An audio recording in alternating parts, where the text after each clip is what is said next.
Hola, bienvenidos a una nueva clase de Aprendo Libre.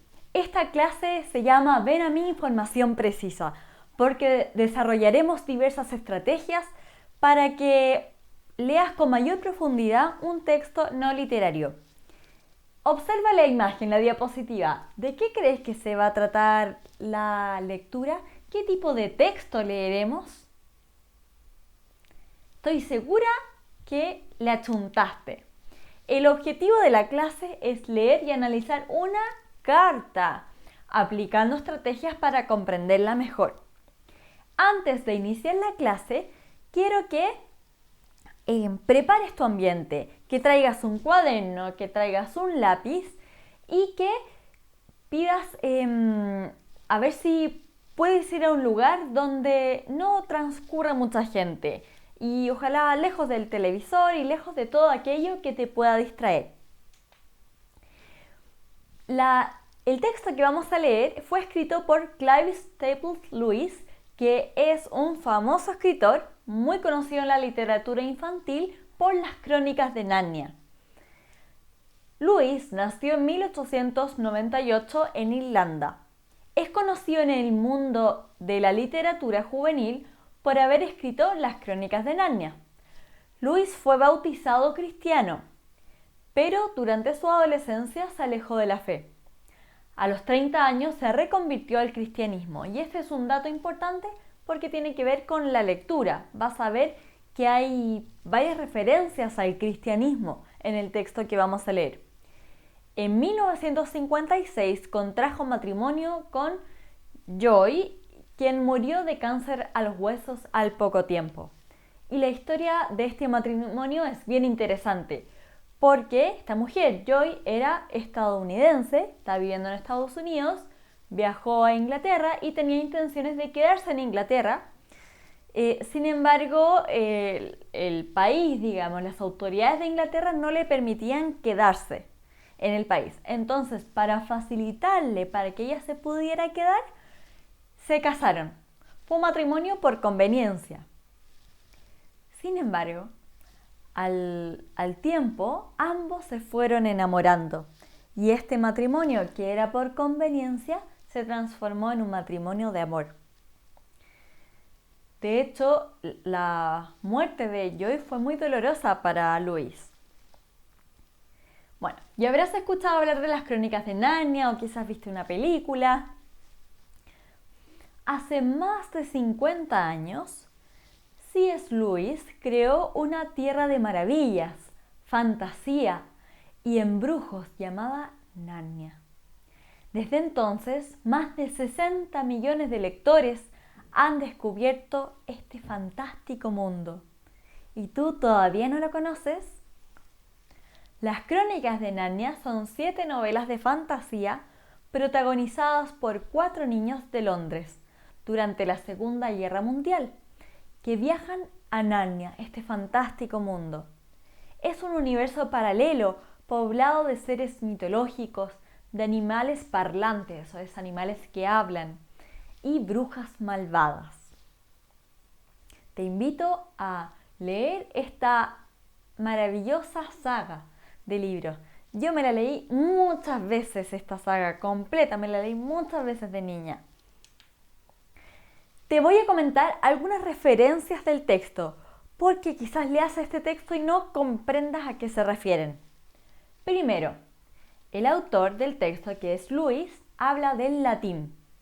El latín es una antigua lengua que se extendió por el Imperio Romano y de la cual derivaron otras lenguas como el italiano, el francés y el castellano.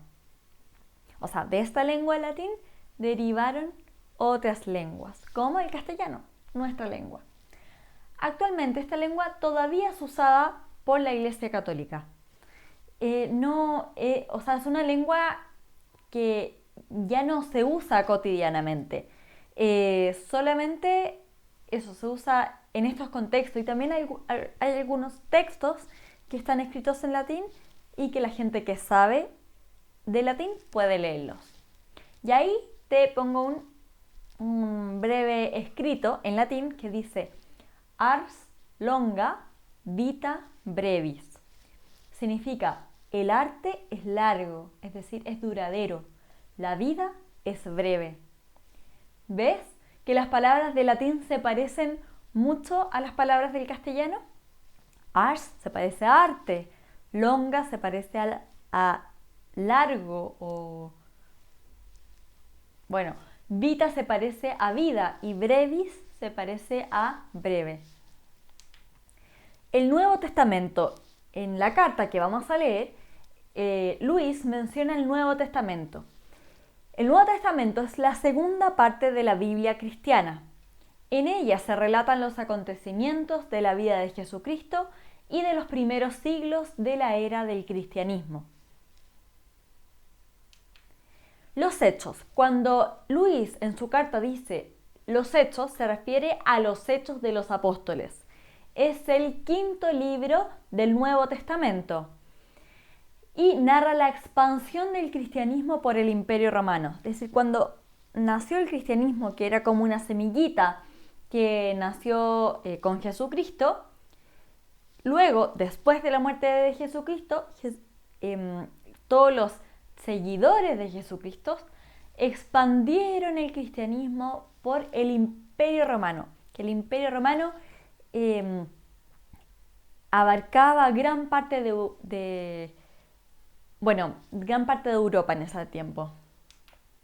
La Vulgata es la traducción que Jerónimo de Estridón, ¿ya?, un nombre, hizo de la Biblia en el año 382 después de Cristo. Hace mucho tiempo.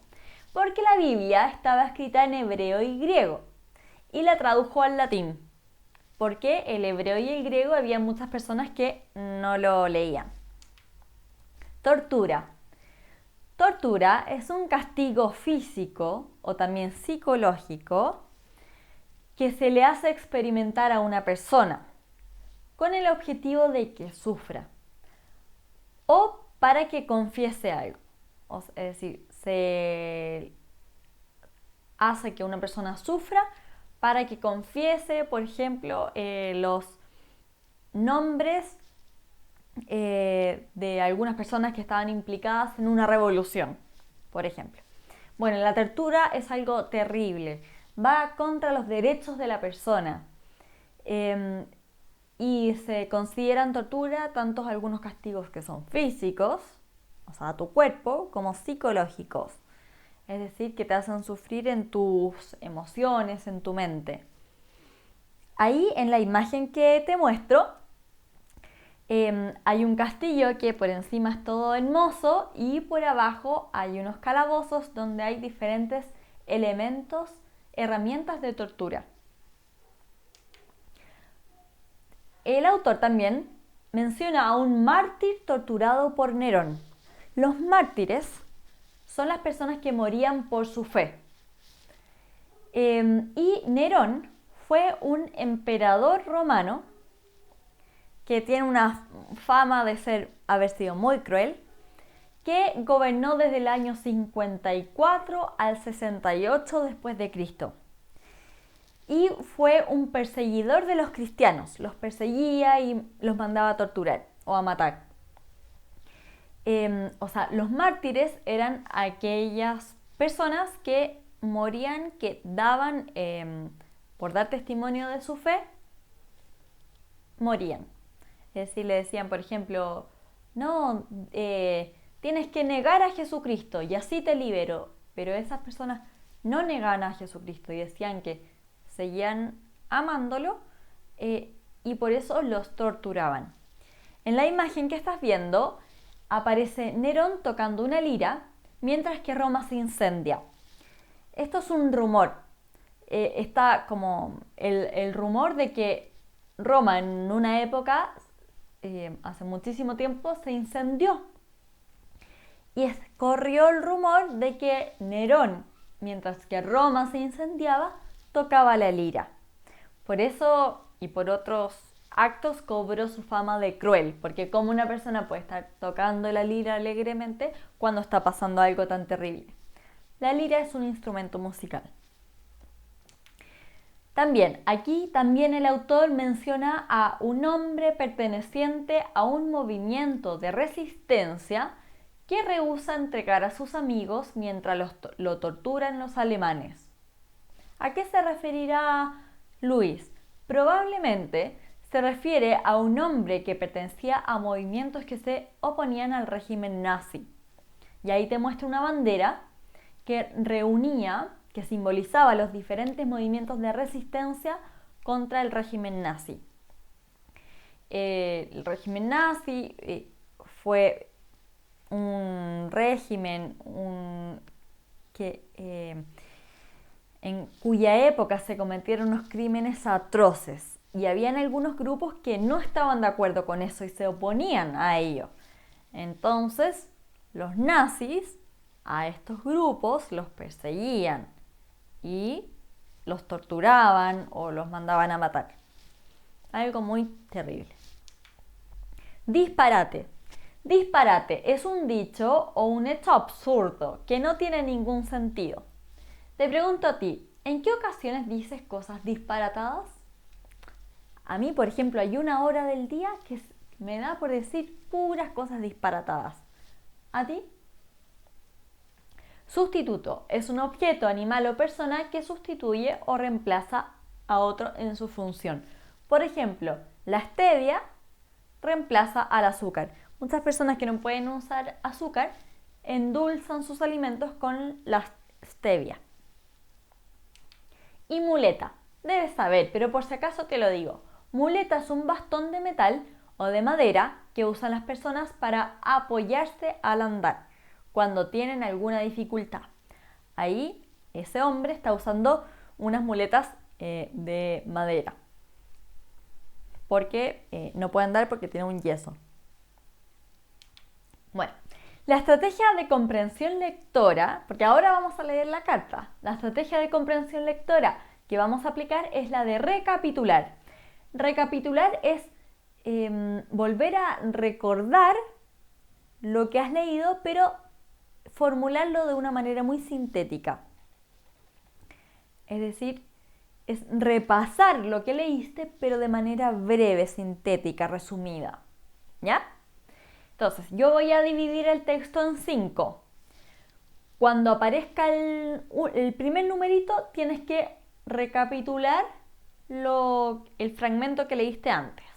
Luego sigues leyendo y vas a leer, entonces vas a empezar a leer el segundo fragmento. Cuando aparezca el número 2, tienes que recapitular el fragmento número 2. Y así sucesivamente, ¿ya? Eso te va a ayudar a profundizar mucho tu comprensión lectora. Y es una estrategia que la idea es que también la apliques para otro tipo de lecturas. ¿Ya? De Keynes, bueno, yo no soy profesora de inglés, así que no voy a leer eso. Pero esta carta fue escrita en Oxford, ahí aparece la fecha y el lugar desde donde fue escrita. Querida Juana. Esta es una carta de Luis que le escribe a una niña que es lectora de su obra, de las Crónicas de Narnia.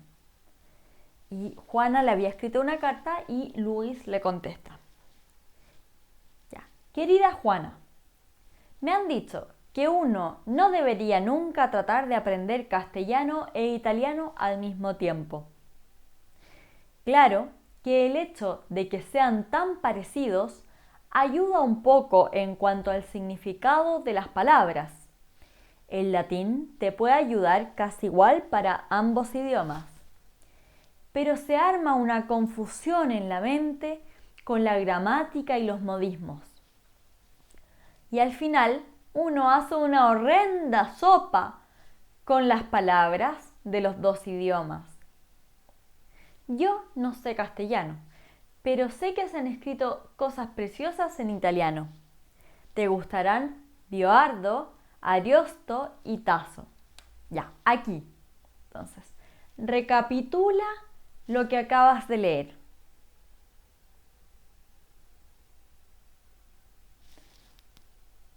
¿Cómo podrías decir brevemente la idea central de lo que acabas de leer?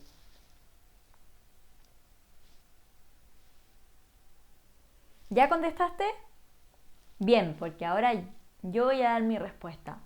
Se podría decir que este fragmento se trata de que no es conveniente estudiar castellano e italiano al mismo tiempo porque la persona que está aprendiendo se le arma una confusión en la mente, ¿ya? Porque son muy parecidos. Ya. Sigo. A propósito, para practicar latín, un texto bueno y fácil es el Nuevo Testamento en latín. Lo encontrarás en cualquiera buena librería católica romana.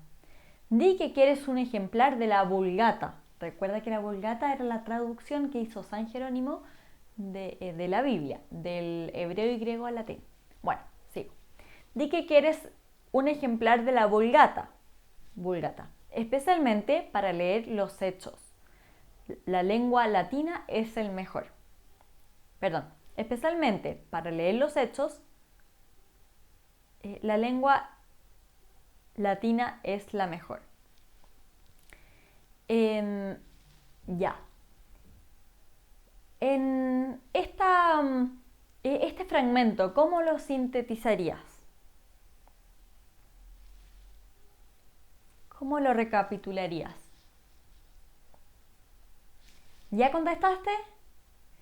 Excelente, porque ahora yo voy a dar la respuesta. Pero no vaya a ser que yo dé la respuesta antes de que tú la hayas dado. La idea central de este fragmento es que para practicar el latín, un muy buen texto es el Nuevo Testamento. Es leer el Nuevo Testamento en latín, específicamente la Vulgata. Sigo. No creo que ser bueno y pasarlo bien vayan siempre de la mano. Un mártir torturado por Nerón o un hombre perteneciente a un movimiento de resistencia que rehúsa, es decir, que se opone a entregar a sus amigos mientras lo torturan los alemanes, fueron muy buenos, pero no lo pasaron nada de bien. E incluso en la vida diaria hay cosas que me entretendrían a mí, pero que no debo hacer, porque echarían a perder la entretención de otros. ¿Cómo sintetizarías, cómo recapitularías este fragmento?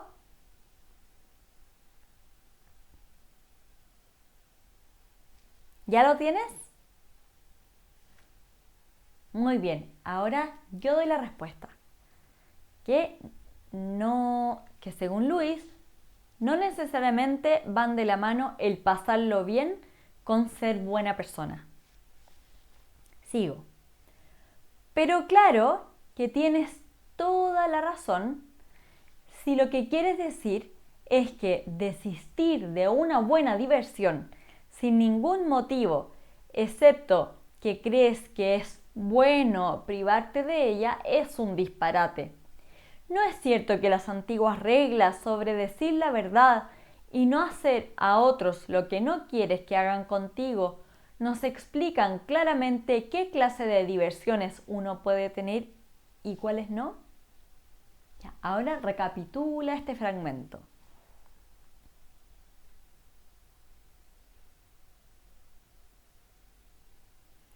Ahora te voy a dejar solito o solita. No voy a dar yo la respuesta, ¿ya? Para que seas tú el que vaya haciendo este ejercicio de recapitular. Si necesitas más tiempo, no te preocupes, detén el video y realiza la actividad de recapitular el fragmento. Yo continúo.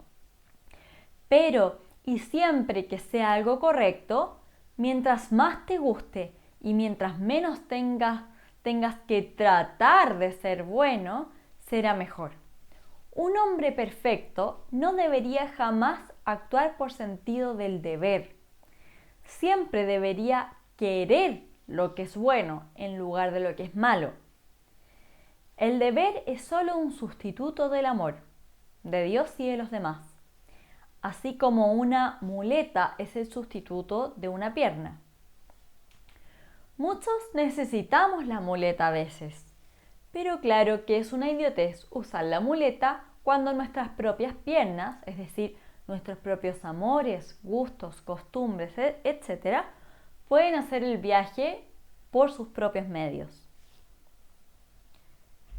Ahora sintetiza, recapitula este fragmento que acabas de leer.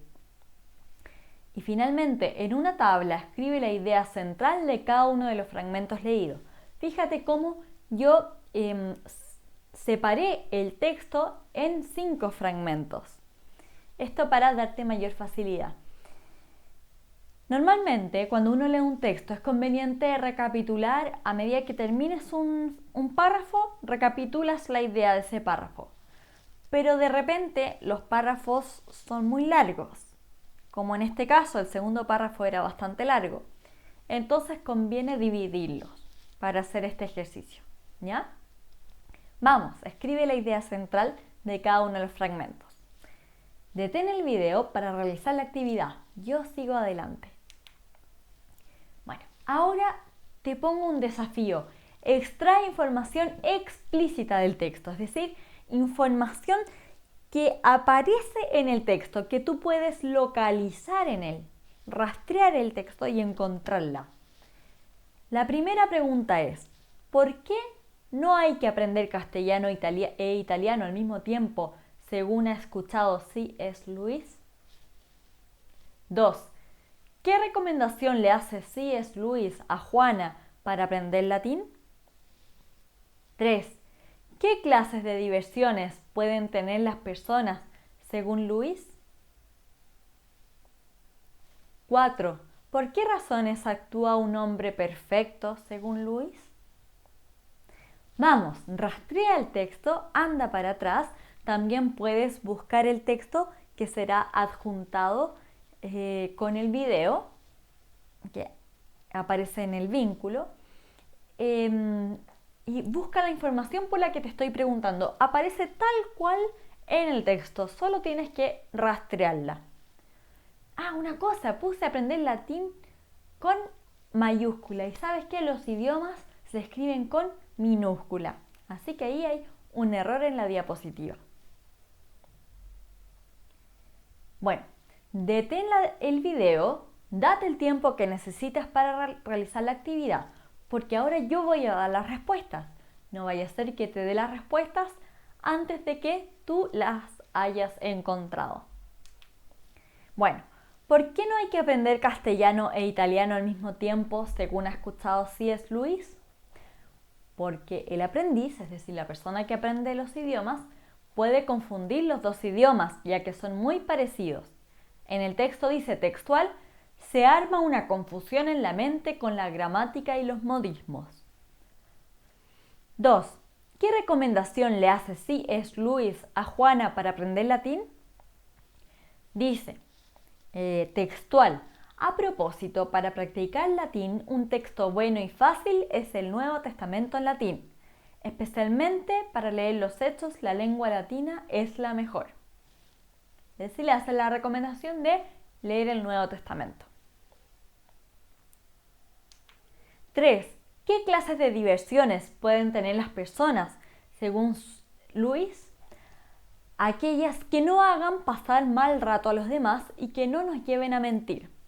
Textualmente, el autor dice, ¿no es cierto que las antiguas reglas sobre decir la verdad y no hacer a otros lo que no quieres que hagan contigo nos explican claramente qué clases de diversiones uno puede tener y cuáles no? 4. ¿Por qué razones actúa un hombre perfecto según Lewis? Y la respuesta es por amor, porque el texto dice, un hombre perfecto no debería jamás actuar por el sentido del deber, siempre debería querer lo que es bueno en lugar de lo que es malo. Es decir, querer hacer el bien es amor al bien. Es porque es realizar el bien porque yo quiero hacerlo, no porque me dicen que lo haga, ni porque debo hacerlo. Ahora extrae información implícita, es decir, es información que no está textual en el escrito, en la carta, pero que tú puedes deducir a partir de claves del texto. Por ejemplo, yo siempre digo el caso de los detectives.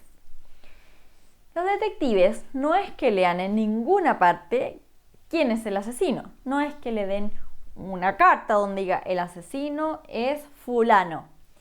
Sino que ellos, a partir de distintas pistas, deducen quién es el asesino. Por ejemplo, encuentran las huellas de fulano en el cadáver, o encuentran un arma en la casa de fulano, o encuentran algunos tesoros, algunas riquezas de la víctima, dinero de la víctima, en la casa del asesino. A partir de todos estos datos explícitos, digamos, sería la información explícita, el el detective podría deducir quién es el asesino. Ya en este caso, tú a partir de datos del texto podrías inferir acerca de qué asuntos le escribió Juana a Luis. Te darás cuenta por las respuestas, los temas que toca Luis en su carta. Bueno, tienes que darte el tiempo que necesites. Para ello, detén el video, recuérdalo. Yo sigo adelante, ¿ya? Bueno, ¿acerca de qué asunto le escribió Juana a Luis? 1. Acerca de aprender castellano e italiano al mismo tiempo. Y probablemente le contó de las dificultades que estaba teniendo, pero de eso no estamos seguros. Y bueno, y todo el primer párrafo se trata de esto. Si es que Luis habla en un párrafo de este tema, significa que Juana le escribió acerca de ello. Dice: me han dicho que uno no debería nunca tratar de aprender castellano e italiano al mismo tiempo. Y después le da algunos consejos. Así que uno de los temas acerca de los que le escribió Juana es este. También Juana le escribió acerca de si ser bueno y pasarlo bien van de la mano, van juntos. Todo el segundo párrafo se trata de este tema. O sea, Luis, a partir de su segundo párrafo, le responde a Juana acerca de este tema. Porque le dice, no creo que ser bueno y pasarlo bien vayan siempre de la mano, ¿ya? Y también después le dice, aunque si te referías a que uno no debe privarse de una diversión por el simple hecho de que debe privarse, pero no hay un motivo de fondo, estoy de acuerdo contigo. Es decir, le responde a Juana. Sigamos. Interpreta el lenguaje figurado. ¿Qué quiere decir Luis con que al aprender italiano y castellano al mismo tiempo, al final uno hace una horrenda sopa con las palabras de los dos idiomas? 2. ¿Qué quiere decir el autor con que el deber es solo un sustituto del amor de Dios y de los demás, así como una muleta es el sustituto de una pierna? Ya, para esto te recomiendo analizar las palabras que tienes que darle, que tienes que ver su sentido. ¿Por qué, por ejemplo, el autor Luis usará la palabra sopa? ¿Qué querrá decir con sopa? ¿Ya? ¿Y por qué querrá decir que al final, al aprender italiano y castellano, uno hace una horrenda sopa con las palabras de los dos idiomas? Relaciona esta frase, este enunciado, con todo el primer párrafo, con todo lo que dice Luis en el primer párrafo. Ya. Y luego haz lo mismo con la segunda pregunta. Relaciona esta frase con las ideas de Luis del segundo párrafo. Para interpretar debes hacer eso, relacionar el fragmento que debes interpretar con su contexto, con todo lo que está alrededor. Vamos, date el tiempo que necesites. Para eso, detén el video. Yo seguiré adelante. Revisión de actividades. ¿Qué quiere decir Luis con que al aprender italiano y castellano al mismo tiempo, al final uno hace una horrenda sopa con las palabras de los dos idiomas? Se refiere a que se mezclan los dos idiomas. De hecho, un poquito antes, Luis dice, pero se arma una confusión en la mente con la gramática y los modismos. Es decir, con esta sopa se refiere a que se mezclan los idiomas y esto es la confusión de ambos. O sea, con la sopa simboliza la mezcla y la confusión de ambos idiomas. ¿Qué quiere decir el autor con que el deber es solo un sustituto del amor, de Dios y de los demás, así como una muleta es el sustituto de una pierna? Que cuando no existe en nosotros un impulso de la voluntad a hacer el bien, es decir, cuando no nos nace hacer el bien y cuando no queremos hacer el bien, tenemos que actuar por deber, hacer el bien por deber, porque es lo que corresponde. Sin embargo, lo más perfecto es realizar el bien porque queremos hacerlo. Sí, no porque me dijo mi mamá, ni la profesora, ni mi hermano mayor, sino porque quiero hacerlo. O sea, nace de adentro, nace de mí mismo. El deber entonces es un reemplazante del amor cuando éste falta. O sea, cuando no tengo amor, cuando no quiero hacer eso que es bueno, lo hago por deber. Lo hago porque tengo que hacerlo. ¿Ya? Bueno, y todo el segundo párrafo, no todo el segundo párrafo, sino que desde que dice, pero y siempre que sea algo correcto, mientras más te guste y mientras menos tengas que tratar de ser bueno, será mejor.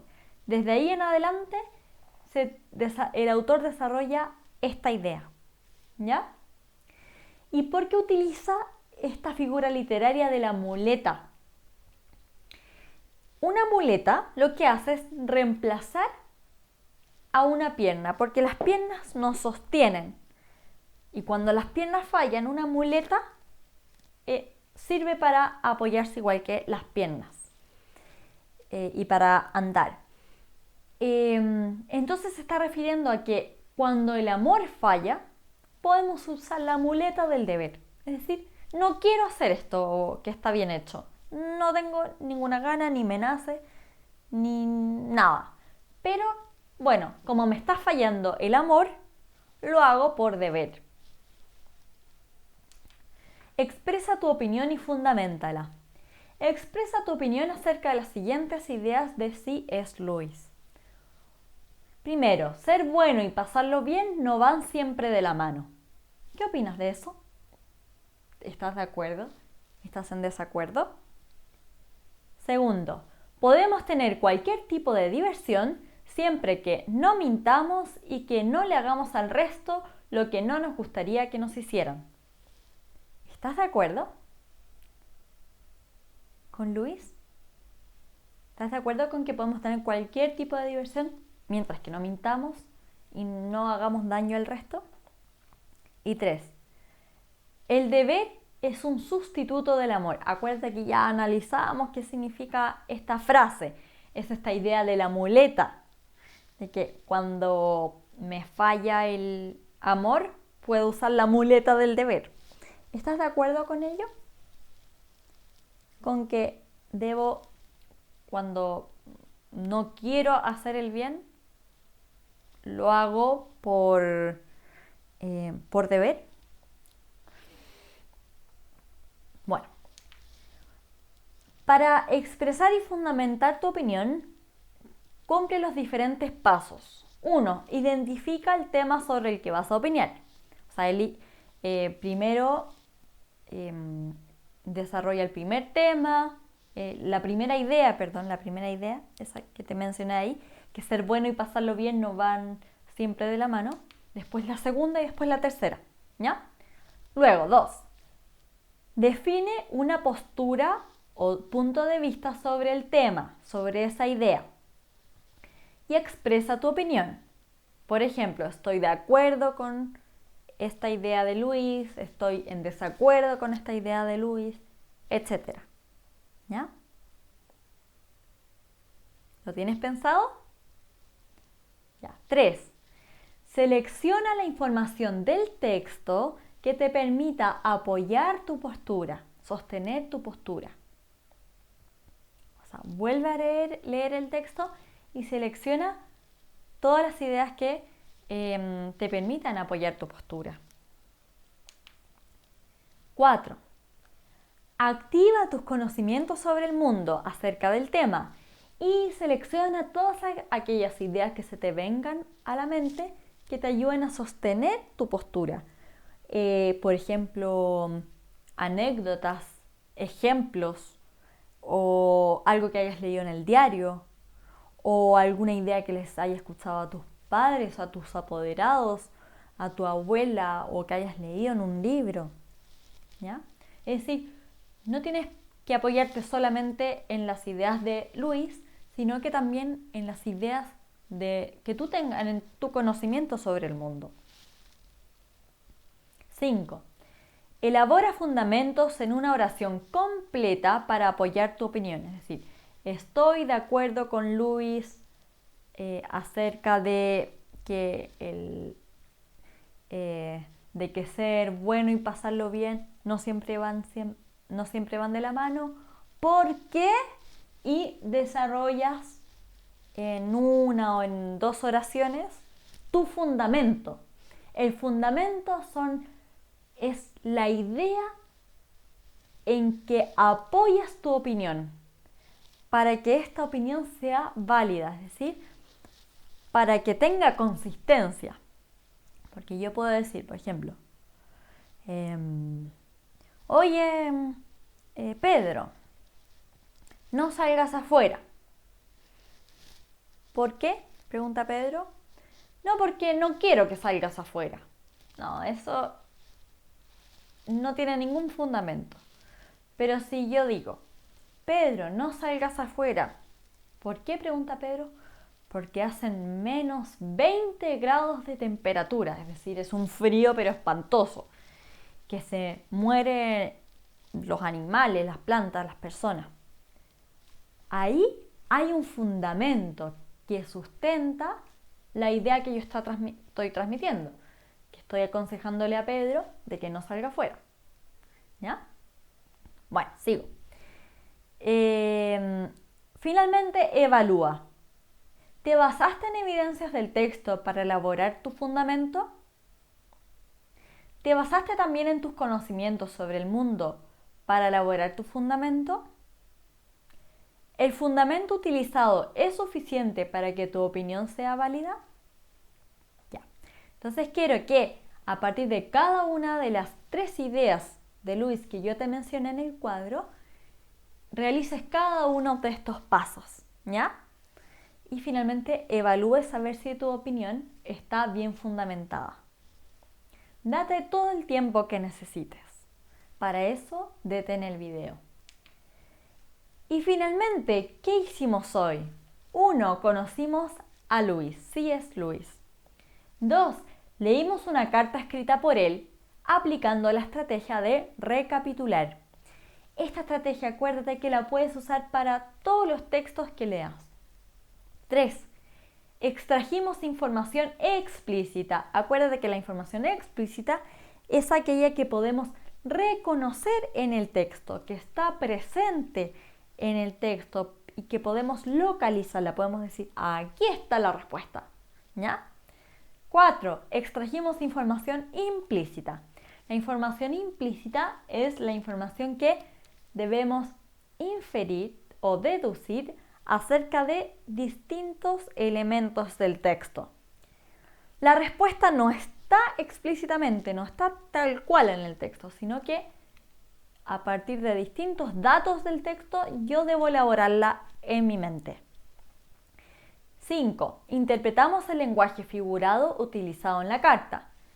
Para interpretar el lenguaje figurado debo relacionar la oración por la que se me pregunta, por que se me pide interpretar, activar todos mis conocimientos previos acerca de esa oración. Por ejemplo, ¿qué es una sopa? ¿Cómo se hace una sopa? La sopa se hace mezclando distintos ingredientes, ¿ya?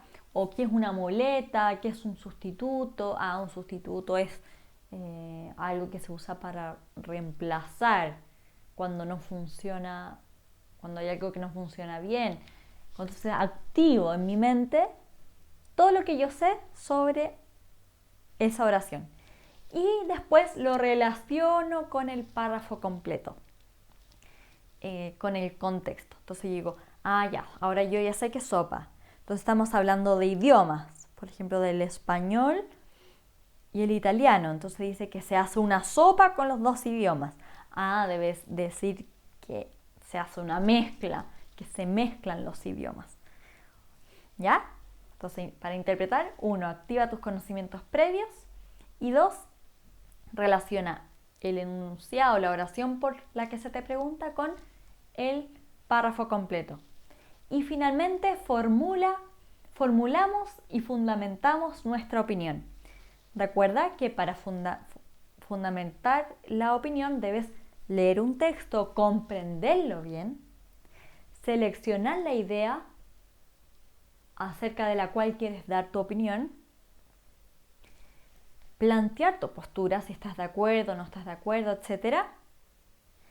Luego, seleccionar información del texto que te ayuda a sostener, a fundamentar tu opinión y activar tus conocimientos de mundo para fundamentar tu opinión y finalmente elaborar una oración en que escribas tu opinión y la fundamentación de esa opinión.